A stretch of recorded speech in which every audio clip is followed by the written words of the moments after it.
Huh. That's odd.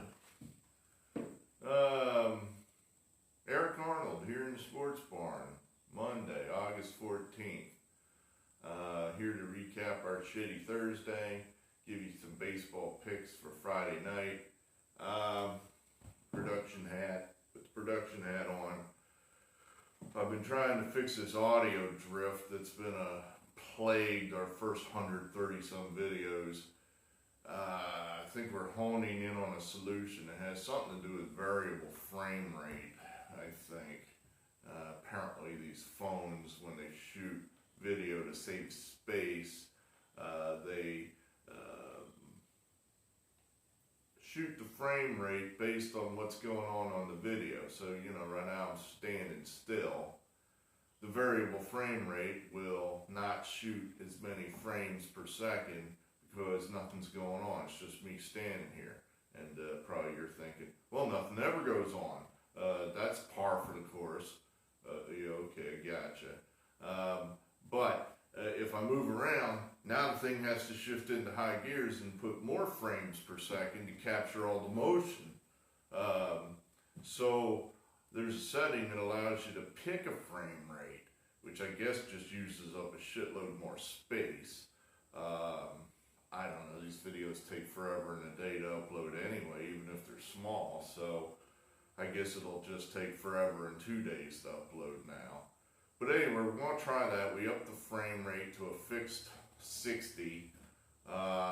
It threw off one thinglet on the, well anyway, it doesn't matter, you don't care. The point being that maybe we have a solution out of this audio drift, which is annoying the hell out of me. A couple of subscribers I've talked to haven't even noticed it, so whatever. So back to handicapping hat, which is not very good again. Losing Thursday. We're trying to find out if we're losing consistently enough to just bet the opposite.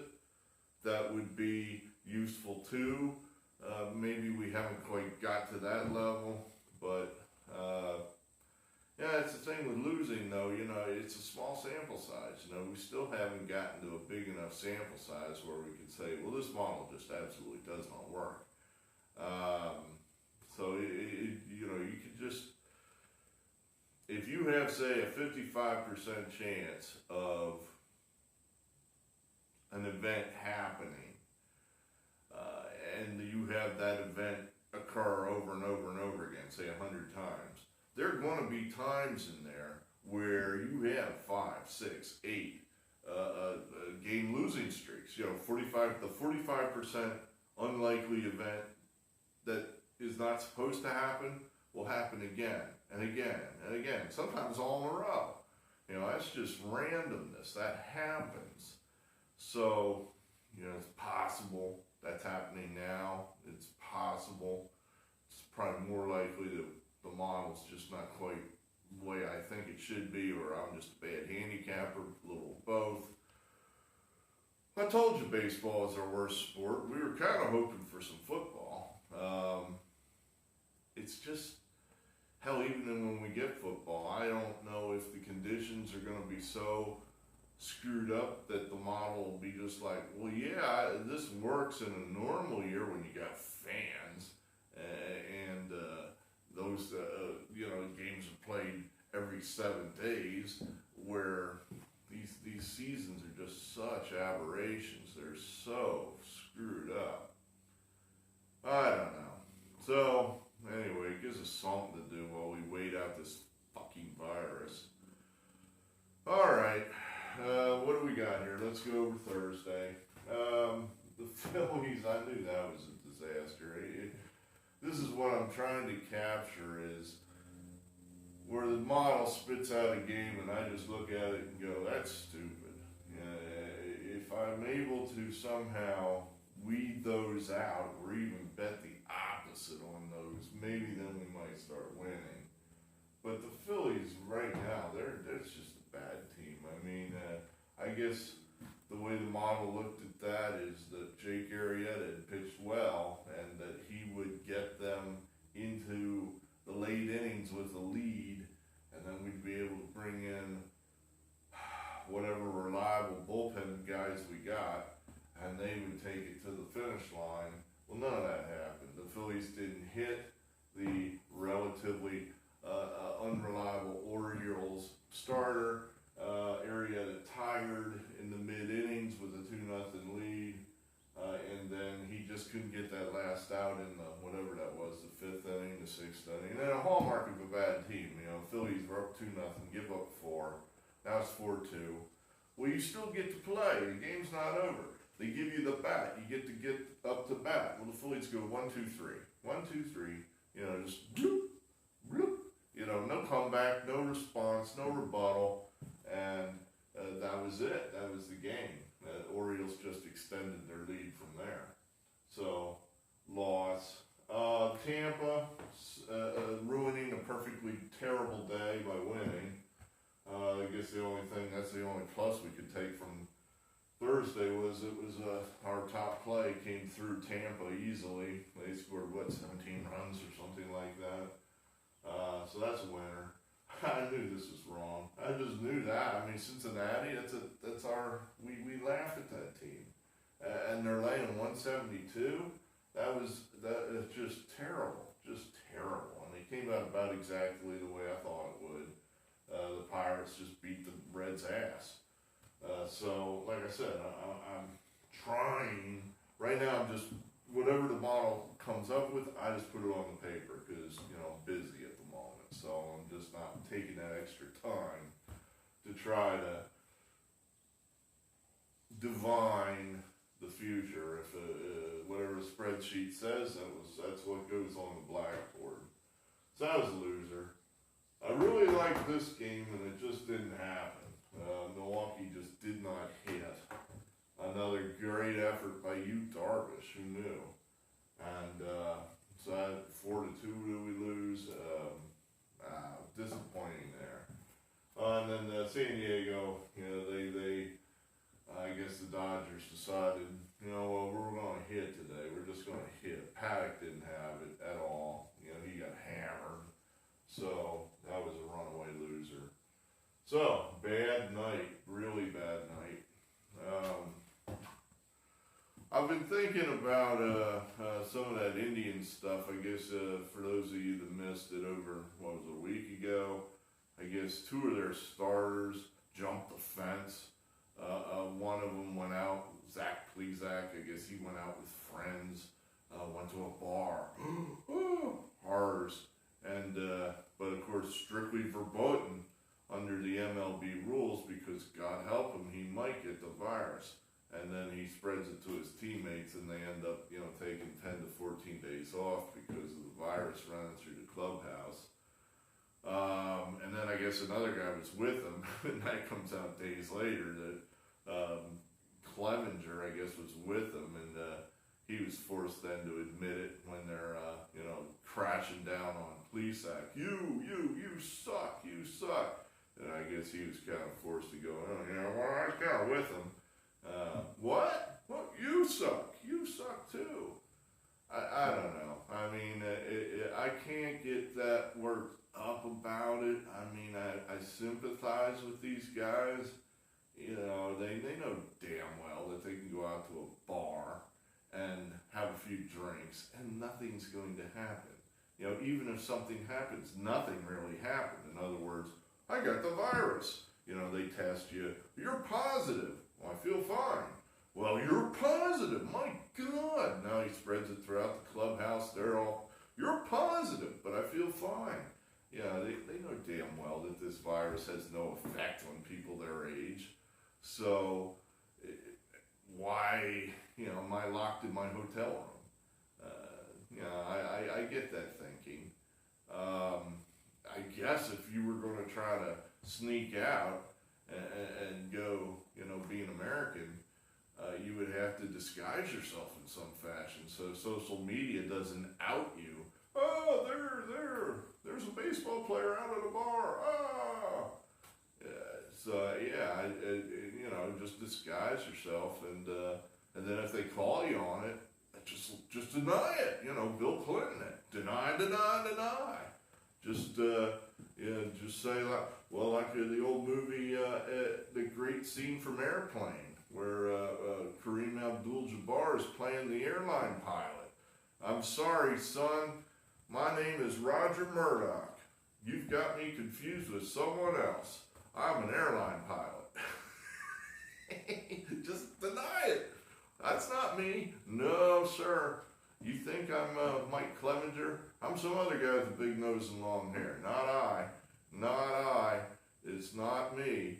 So I just, I think that's how you would do it. You gotta disguise yourself a little bit. Maybe some glasses with clear glass or something.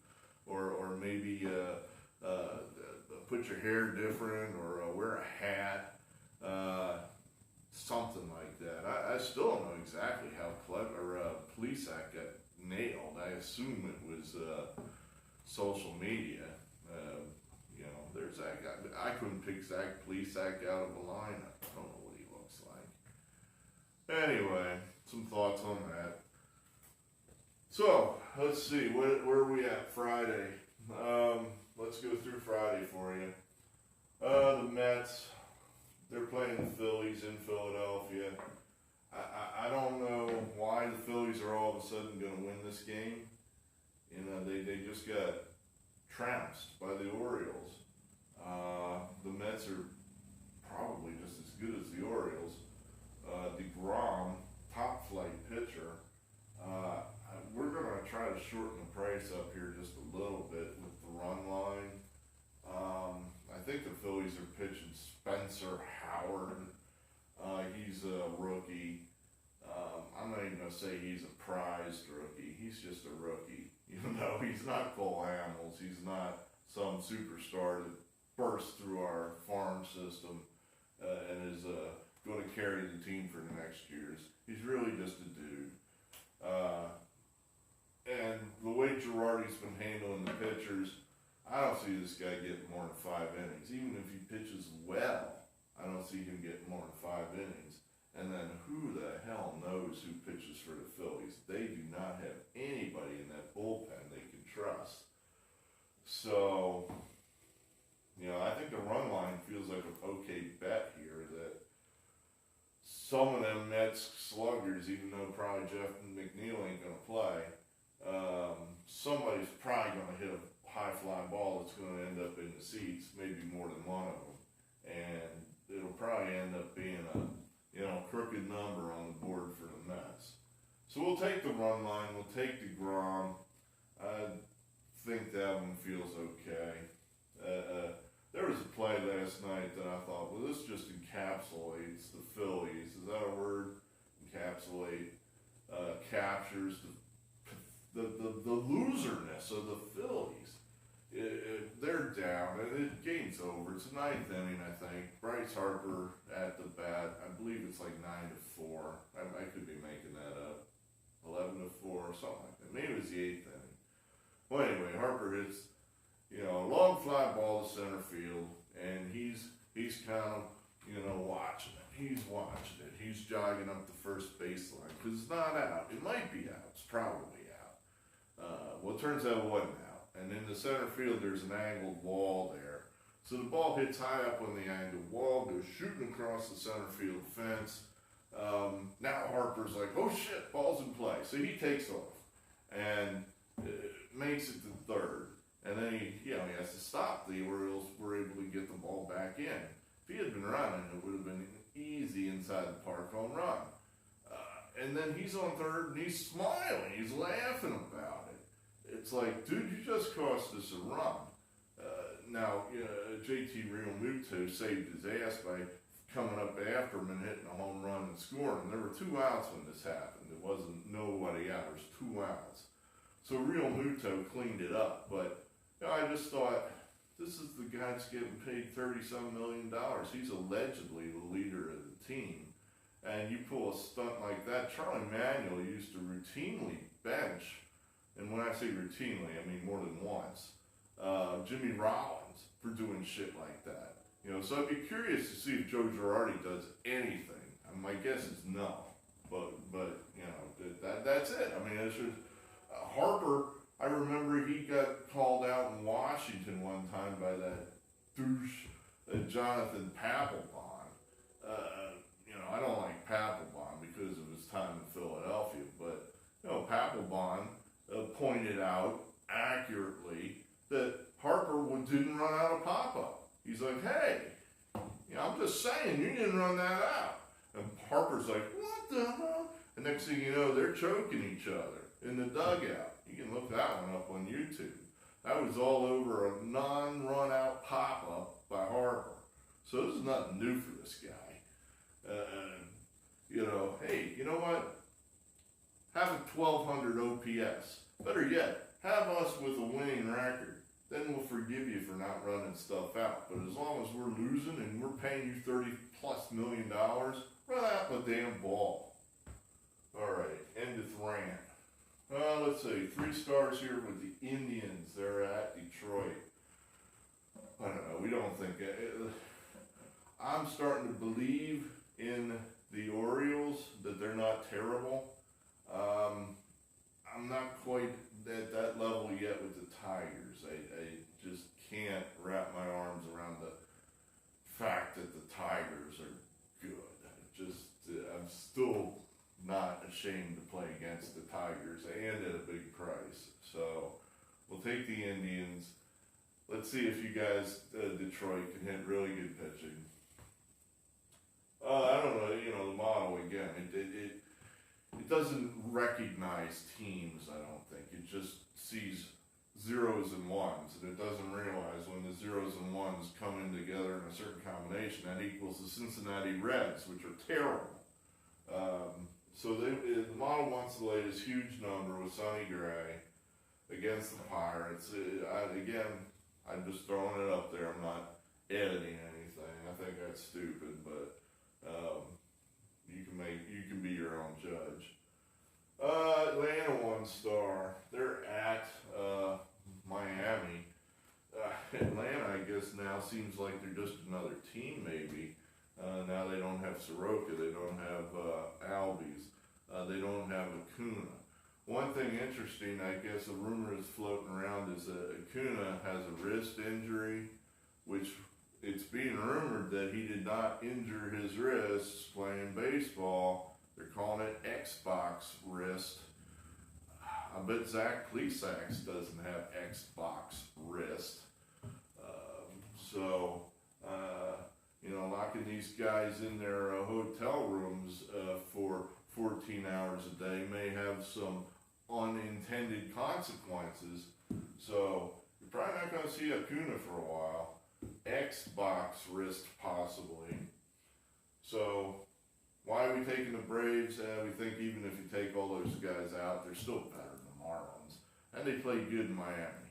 Played well in Miami. So there you have that. I guess we're just going to come right back with this one. We lost last Friday. Was it Sunday? Friday? Sunday. I guess we lost last Sunday with this game. Strasburg against the Orioles. We'll come back and do it again. I mean, Strasburg, now he has one under his belt. He should be able to go deeper into the game. He is one of the absolute killers as far as, historically, as far as pitchers go. This guy gets you the money. He's the one that won the World Series for him. It wasn't Scherzer. He did it. He was their best player in the playoffs. So they kind of need to pick up a few more wins to solidify a playoff position. This is an important game for the Nationals. We're going to trust Strasburg to get it done. We're going to trust him for all 1 star. Kansas City at Minnesota. Why not? They just beat these guys 3 games in a row. They're getting a big price there. Why not? Let's play it again until it fails. Let's just keep going with that. 2 stars there for Kansas City. Texas, our favorite team. They're at Colorado. Colorado's a great home team. Texas is a good road team, believe it or not. So I think those kind of cancel out. Texas has their best pitcher going. Texas has started to win a couple games. Maybe they're feeling a little bit of a groove. Model's got it there for a top play. The hockey team, well, let's put it this way, they didn't look too good yesterday when they were giving up all those runs. So maybe that's the idea. The Texas is just going to score on these guys. So we'll see how that goes, Texas. 2 stars here. Houston at home against the Mariners. Houston, again, we keep saying that this is a team that's not as bad as their record indicates. We think they're going to, we're trying to shorten the price here because we don't trust this team. Plus 100 for the run line. That's what we're going to do and hope they don't win it by 1. The pitching for the Astros is a little sketchy, but they're playing the Mariners. That team's not that good. So we're going to trust. Go ahead and take the Astros. The Dodgers, Kershaw, good value historically. He's on the road at the Angels. Yeah, we'll lay the big number with Kershaw. See if he can get it done. He's historically been very good on the road. Dodgers are better than the Angels. I think the Dodgers now starting to hit the ball a little bit. You get really Bellinger hasn't done much of anything all year, so you get him going a little bit, get Mookie Betts going a little bit. That's going to be a team that's going to hang up a lot of crooked numbers. So maybe tonight they do it. Arizona at home versus San Diego. San Diego, maybe, they took 2 out of 4 from the Dodgers, so they're probably still feeling pretty good about themselves, but they lost the last 2, so maybe they're not quite dialed in. Arizona coming off some big scoring games up in Denver. Arizona's pitcher was interesting. I looked this guy up, Merrill Kelly. I'm pretty sure he did not make his first major league start till he was over 30 years old. That's pretty unusual. And he looks like he's one of these guys that doesn't throw real hard, but he gets people out. There's so few of those guys anymore in the league. So we're getting, a decent price at home here. And I think Arizona's maybe starting to wake up a little bit. And maybe they're one of those hidden value teams. So we'll take Arizona. And then we got Montas. He's one of our favorites. He's at the Giants. He's at San Francisco tonight. Again, we want to try to shorten this price up a little bit. So we'll take Montas and the run line at minus 115. He's on the road. The A's are going to get 9 at-bats. So maybe in the 9th inning they can get that cheap extra run that puts us over the top for the run line. So there you have that. So I'm going to move around here just to test my video to see if we got that audio drifter, to see if the problem's been fixed. I hope it has. I mean, it'd just be one less thing to worry about, and I can see with that right now, that's for sure. Got the Philadelphia Flyers this afternoon at 3. They're up 1-0 on the Canadians. So let's hope that they keep going. Hey, they got no Penguins to bother them now. The Penguins have been vanquished. I can't remember the last time the Flyers have been in the playoffs and the Penguins haven't been there to spoil the party. So, thank God. I mean, maybe it's finally... the Penguins, I don't know, that team has been the bane of the Flyers' existence for the last 30 years. So, someone will probably beat us, but I know who's not going to beat us this year, and that's the Pittsburgh Penguins. So, thanks for being here, 33 subscribers. We'll hope to have some football for you here, I guess National Football League within the month. And I guess, the SEC is still holding strong that they're going to, there are going to be some college games. I don't know how many they're going to be. And I don't know which conferences necessarily, but it's certainly, that still mystifies me. How the virus can be so frightening and scary in Ohio, Pennsylvania, Indiana, Illinois, but in the South, in the Southeast, not scary at all. We're going to play. So if you tell me there's not a political bent to that, and I'll tell you you're wrong. So thanks. Good day. Good luck. What's the other one? Oh, yeah, good gambling. Better gambling. How about that?